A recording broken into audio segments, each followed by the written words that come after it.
Dneska se v City Clubu koná Moravský pohár 4P pod asociací České fotbalkové organizace a 4P Fun. Co se týká tohle moravského poháru, tak se bude konat ještě dalších 5 moravských pohárů pod kategorií vlastně krajského poháru na Moravě, které budou začleněny vlastně do republikového žebříčku. Také se můžou těšit samozřejmě hráči na nějaké cenné trofeje, co se týká krásné poháry, máme pro ně přichystány, dále máme nachystané i medaile, takže určitě je na co se těšit.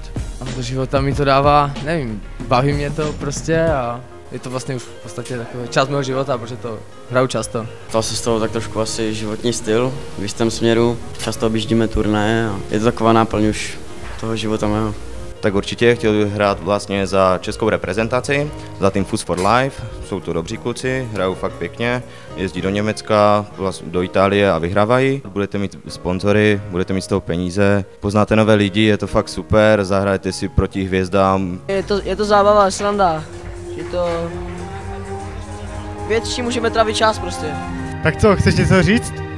Jo, 4P je nejlepší fotbalek, jo. Prime time!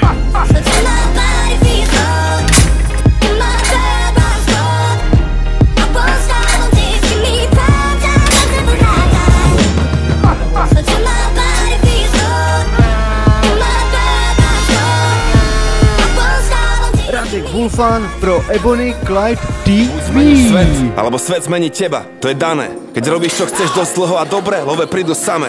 Mám to odskúšané. Uveril som v môj talent v roku 2002, Slavík zaobjel 2012, Pán Boh zaplať, 10 rokov práce, tisíce hodín strávených veriac, milión sekúnd pri hudbe každý mesiac, ide o to, čo robíš, keď nikto ťa nevidí, koľko do koreňov, toľko do koruny, bez kríža nebolo by ani koruny, máš svoj sen, musíš investovať všetko, do posledného eura, do poslednej koruny a niekto sedí v tieni, lebo niekto sadil strom už dávno predtým a trpezlivo staral sa o neho, kým stal sa veľkým, bol mu všetkým, takže bol občas niečím, ale to musí, či sa ti to páči, má to postupnosť jak Fibonacci Prime Time.